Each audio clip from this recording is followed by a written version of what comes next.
Luke chapter 12 kukaLuka isahluko se-12. Kwathi sezibuthene izigidi zabantu baze banyathelana, waqala ukukhuluma, ikakhulu kubafundi bakhe, ethi, "Xwayani imvubelo yabaFarisi engukuzenzisa. Akukho okusitshekelweyo okungayikwambulwa, nokufihliweyo okungayikwaziwa. Ngakho-ke, konke enikukhulumayo ebumnyameni kuyakwaziwa ekukhanyeni, nalokho enikukhuluma ezindlebeni emakamelweni kuyakumenyezelwa phezu kwezindlu. Kepha ngithi nina, bahlobo bami, ningesabi abawubulala umzimba, benganakwenza okunye emva kwalokho. Kodwa ngiyakunitshengisa eniyakumesaba. Mesabeni lowo othi esewubulele abe namandla okuphonsa esihogweni. Yebo, ngithi kini, mesabeni lowo. Akuthengwa yini imizilili eyisihlanu ngezindibilikishi ezimbili na? Akukhohlakele namunye kuyo emehlweni kaNkulunkulu. Kodwa nezinwele zekhanda lenu zibaliwe zonke.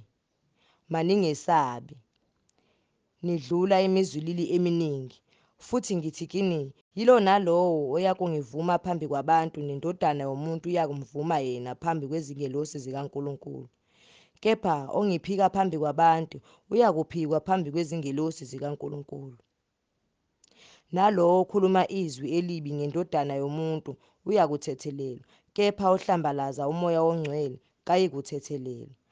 Kepha nxa beniqhubela emasinagogeni nakubabusi nakuzo iziphathimandla, ningakhathazeki ngokuthi niyakuziphendulela kanjani nangokuthini, ngokuba niyakukhulumani, ngokuba uMoya oNgcwele uyakunifundisa ngaso leso sikhathi okufanele nikukhulume.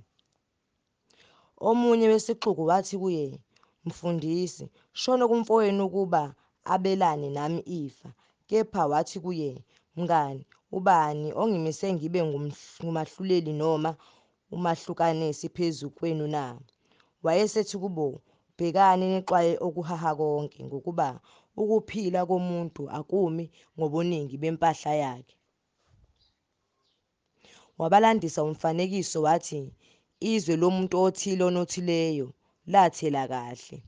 Wazindla phakathi kwakhe wathi, Ngizakwenzani lokhu ngingenandawo engingabuthela kuyo ukudla kwami na?" Wayesethi, "Ngizakwenza lokhu. Ngizakudiliza izinqolobane zami ngakhe ezinkulu, ngibuthele khona ukudla kwami konke nempahla yami. Bese ngithi kuwomphefumulo wami, mphefumulo, unempahla eningi ebekelwe iminyaka eminingi. Phumula, udle, uphuze, ujabule." Kepha uNkulunkulu wathi kuye, "Wena siwula, ngalobu busuku umphefumulo wakho uzakubizwa kuwe. Pho-ke izinto ezilungiseleyo ziyakuba ngezikabani na?" Kanjalo kozibekelele ingcebo enganothile kuNkulunkulu. Wayesethi kubafundi bakhe, "Ngakho-ke ngithi kini, ningakhathazeki ngokuphila kwenu ukuthi niyakudlani, nangomzimba wenu ukuthi niyakwembathani. Ngokuba ukuphila kukhulu kunokudla, nomzimba kunesambatho. Bhekani izingwababana ukuthi azihlwanyeli, azivuni, azinaxhiba, azinanqolobane, kepha uNkulunkulu uyazondla. Nina nizidlula kakhulu kangakanani izinyoni. Namuphi kini ongathi ngokukhathazeka enezele ebudeni bakhe ingalo na? Ngalokho nxa ningenamandla okwenza okuncinyane, yini ukuba nikhathazeke ngokunye na? Bhekani imduze ukuthi imila kanjani, ayiphothi, ayiluki. Kepha ngithi kini, noSolomoni ebukhazikhazini bakhe bonke wayengambathisile okomunye wayo. Uma uNkulunkulu wembathisa kanjalo utshani basendle obukhona namuhla ngomuso buphonswe eziko, kakhulu kangakanani uyakunembathisa nina eninokukholwa okuncane. Nani maningafuni eniyakukudla neniyakukuphuza.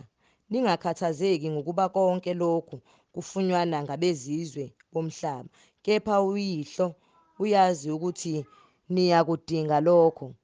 Kodwa funani umbuso wakhe, khona konke lokho kuyakwenzelwa nina. Ungesabi umhlambi omncane, ngokuba kwathandeka kuyihlo ukuninika umbuso. Thengisani ngeninakho, niphe ompofu, nizenzele izikhwama ezingagugiyo, ingcebo engapheliyo ezulwini, lapho kungasondeli sela, kungoni nundu khona. Ngokuba lapho kukhona ingcebo yenu, lapho iyakuba khona nenhliziyo yenu. Izinkalo zenu mazibe ziboshiwe nezibane zivutha. Nani yibani njengabantu ababheke inkosi yabo ibuya emshadweni, ukuba nxa ifika ingqongqotha bayivulele masinyane. Zibusisiwe lezo zinceku, ukuyakuthi inkosi nxa ifika izifumane zilindile. Ngiqinisile ngithi kini, iyakubopha ukhalo, izihlalise ekudleni, ize izikhonze. Noma ifika ngomlindo wesibili noma ngowesithathu, ifumane kunjalo, zibusisiwe zona lezo. Kepha yazini lokhu kokuthi uma umninindlu ebesazi isikhathi isela eliya kufika ngaso, ubengayivuma ifohlwe indlu yakhe. Nani manibe nilungile, ngokuba indodana yomuntu iyeza ngesikhathi eningasicabangiyo. UPetru wasethi kuye, Nkosi, usilandisa thina lumfanekiso ngokuba bonke na? Yayisithi inkosi, ngumuphi-ke umphathi othembekileyo noqondileyo inkosi yakhe eyakumbheka phezu kwabendlu bayo ukuba abanike isabelo sabo sokudla ngesikhathi sakho? Ibusisiwe leyo nceku okuyakuthi inkosi yayo nxa ifika iyifumane yenze njalo. Impela ngithi kini, iyakuyibeka phezu kwakho konke enakho. Kepha uma leyo nceku ithi enhliziyweni yayo, inkosi yami libele ukufika, iqale ukushaya abafana namantombazane, idle iphuze idakwe, inkosi yaleyo nceku iyakufika ngosuku engayibhekile ngalo, nangalowo mzuzu engawaziyo, iyinqumanqume, iyabele nabangakholekile. Kanjalo-ke leyo nceku ebiyazi intando yenkosi yayo, ingalungiselelanga, ingenzanga ngokwentando yayo, iyakushaywa imivimbo eminingi. Kepha ebingazi yena okufanele imivimbo, iyakushaywa eyingcosana. Ilo nalo ophiwe okuningi uyakubizwa okuningi kuye, nophathiswe okuningi bayakubiza kuye okungaphezu kwalokho. Ngize ukuphonsa umlilo emhlabeni, bengifunisisa kangakanani ukuba ngase wokhelwe. Kepha nginombhabhadiso engubhabhadiswa ngawo, ngikhathazekile kanjani, uze ufezeke. Nithi ngize ukuletha ukuthula emhlabeni na? Ngithi kini, qha, kepha kakhulu ukwahlukana.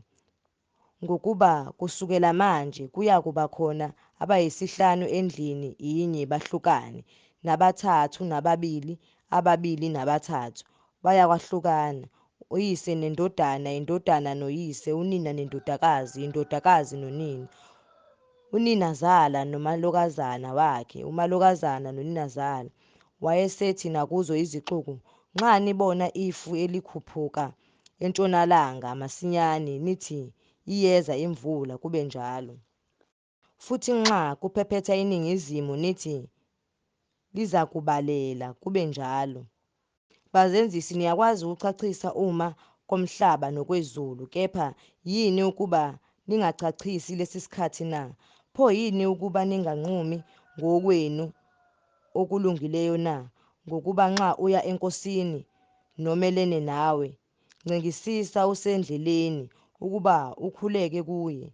Futhi namhlawumbe akuhudulela kumahluleli, umahluleli akunikele kulo iphoyisa, iphoyisa likuphonse etilongweni. Ngithi kuwe, awusoze waphuma khona uze ukhokhe ifadingi lokuphela.